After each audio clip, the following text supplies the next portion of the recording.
Thank you, Kelly. And it's great to see so many people here. It's really encouraging and it's very inspiring. So I'm on the unceded country of the Ghana people, and I pay my respects to elders past, present and emerging. I stand in solidarity with the First Peoples in the struggles against colonialism and oppression for their liberation and self-determination. Always was and always will be Aboriginal land. I'm from Naarm, Melbourne, and from the country of the Wurundjeri people of the Kulin Nation. I firstly want to thank IPAN South Australia and PACOA, that's the Port Adelaide campaign opposed to AUKUS, for putting together this amazing conference. And the work that this South Australian people have done is really deserves lots of claps.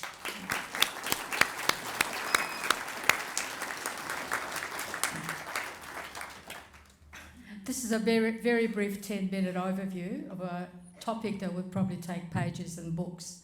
So I apologise if there's gaps there or things are not really elaborated properly. And it's difficult to cover US domination of Australia and what needs to be done in a 10-minute talk, but it will be more deeply discussed throughout the two-day conference. So we're in the midst of a global economic and environmental crisis. Increasing tensions between big powers and the threat of nuclear war hang over the entire world. Their corporations compete for control of the world's natural resources, markets, cheap labour and advanced technologies, purely to maximise their profits. Since World War II, the US and its corporations have dominated world economies and which have been advanced and protected by its massive military machine. China's economic rise now challenges that dominance, and this is driving the march to imperialist war led by the aggressive US empire, desperately clinging to its economic supremacy and spheres of influence. The race for bigger profits is driving the destruction of the environment and intensifying the exploitation of workers. With a tiny handful of corporations and their billionaire owners holding 99% of the world's wealth and power on a scale never seen before. And at the same time as poverty and inequality deepen and spread, there is a glut of unsold, overproduced commodities. What a contradiction. Democratic rights are attacked, racism and the ultra-right are bankrolled and promoted by the billionaire class. And this is what's behind many global conflicts, coups, sanctions, trade wars and military wars, hot wars around the world. And behind the US aggression against Venezuela, Iran and Cuba, and America's massive military and financial support for Israel's colonial occupation and genocide of Palestinians. And Israel would not be able to survive for as long as it has without being propped by the US empire. And this is driving the rapidly increasing US militarisation of Asia and the Pacific, including Australia. Trump expresses the desperation of a dangerously decaying empire, boasting that the planned US annexation of Greenland is to prevent China's access to that region's rich natural resources and geographically strategic position. And behind Trump and US governments stand powerful US corporations, and I think most people know who they are. And many are operating in Australia.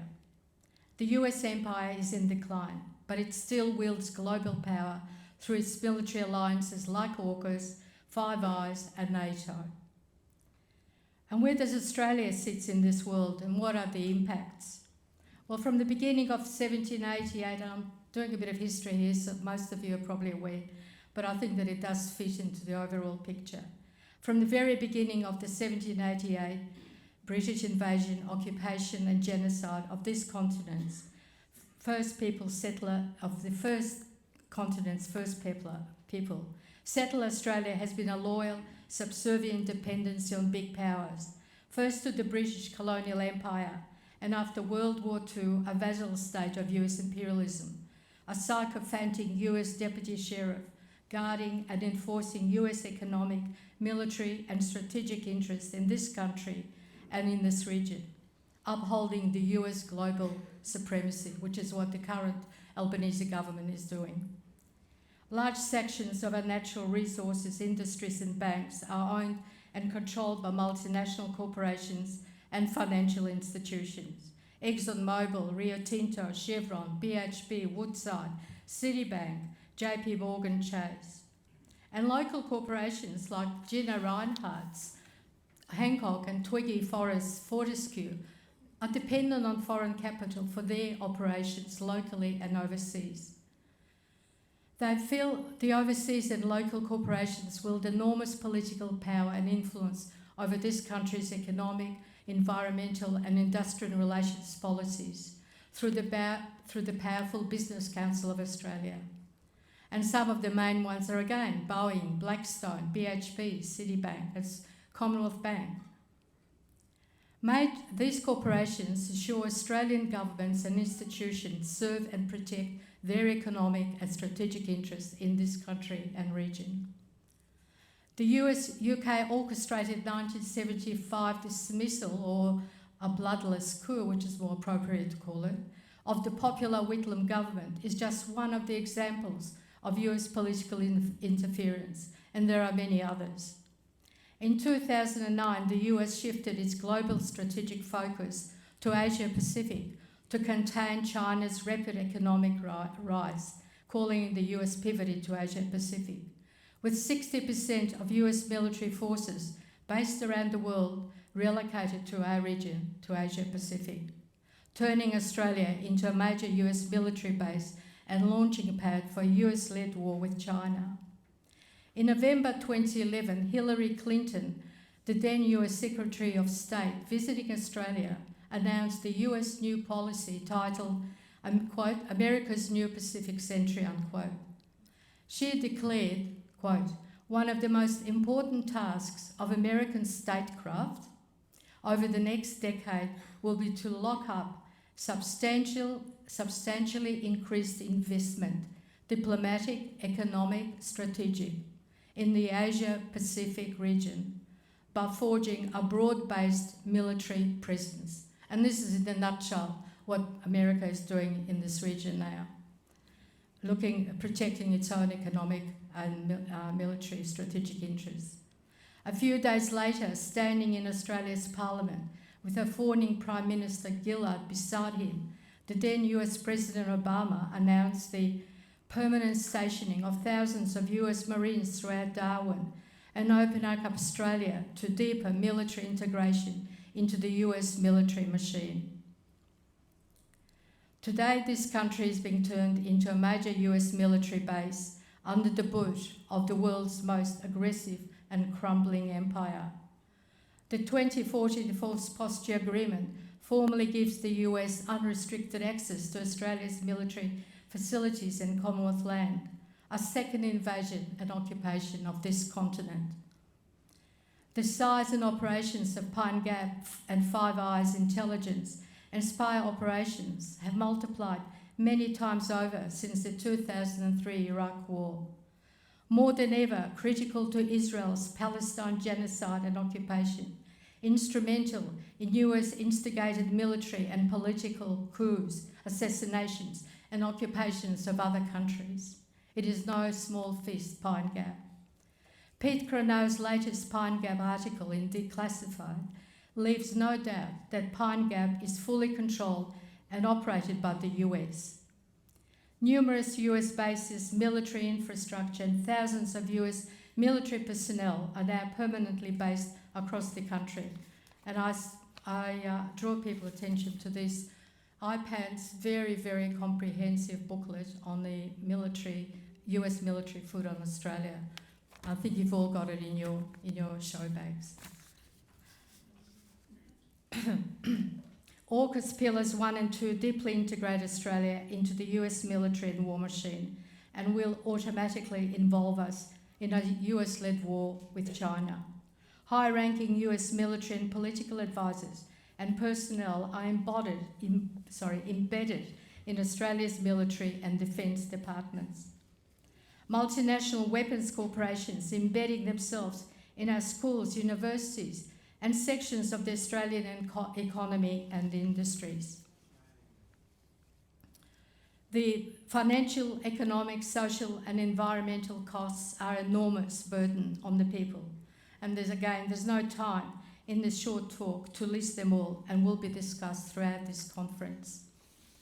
Most recent, and I need to mention because I'm from now Melbourne, most recent is the permanent US Marines Force weapons stockpile facility to be built in Bandiana near Wodonga, northeast Victoria. The first and biggest of its kind on this continent, and even bigger than in the Philippines. It will be temporarily based in Melbourne for the next 2 years whilst Bandiana is being built. And it will have rockets, there is concern that there will be some nuclear weapons involved too. The $368 billion on AUKUS and nuclear submarines will not revive our manufacturing industries and create thousands of jobs. Australian people are being locked into paying $500 billion supporting the US military machine and its imperialist wars. As Paul Keating recently said, Australia's main foreign policies are made in Washington and the Pentagon. In the United Nations, Australia echoes and rubber stamps just about every US motions to legitimise US global aggressions, occupations and invasions.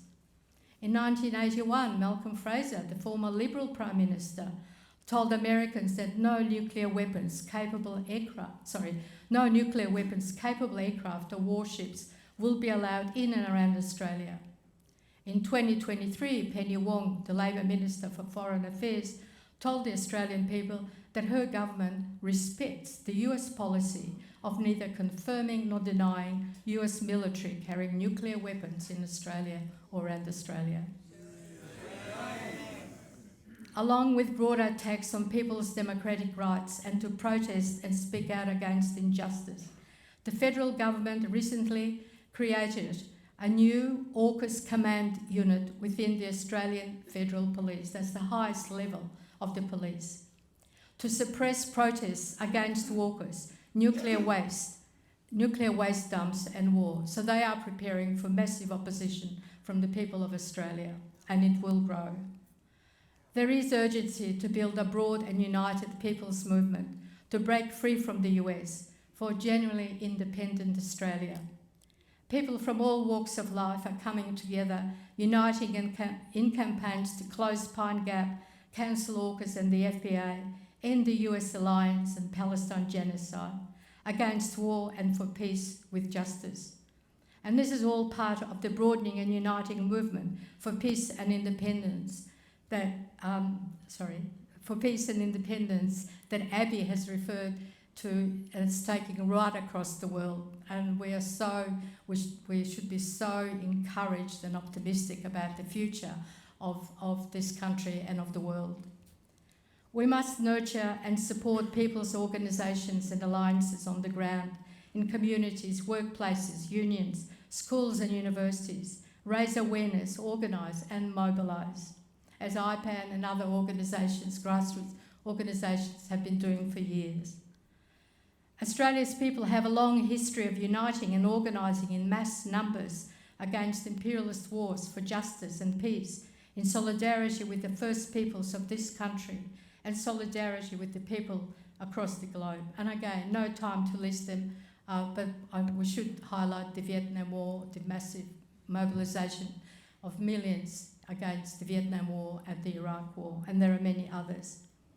These mass organisations and mobilisations grew out of deep connections with the people from all walks of life, raising awareness, organising in workplaces and across all levels of the community. For over 100 years, workers and their unions here in Australia were in the forefront of struggles against wars and injustices, organising under the Peace is Union banner. Peace is Union business will also be one of the main sessions at this conference, as well as the workshop. The fight for sovereignty of this continent started by the First Peoples in 1788, and it continues today.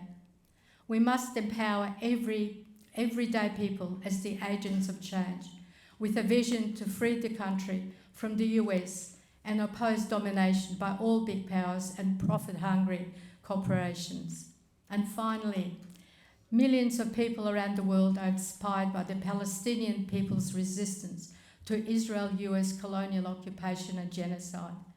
Our fight here to end the US alliance, cancel AUKUS and the FPA, close Pine Gap and end Australia's support for Israel-US genocide is the Australian people's contribution to the Palestinian struggle and will be a significant blow against US global domination.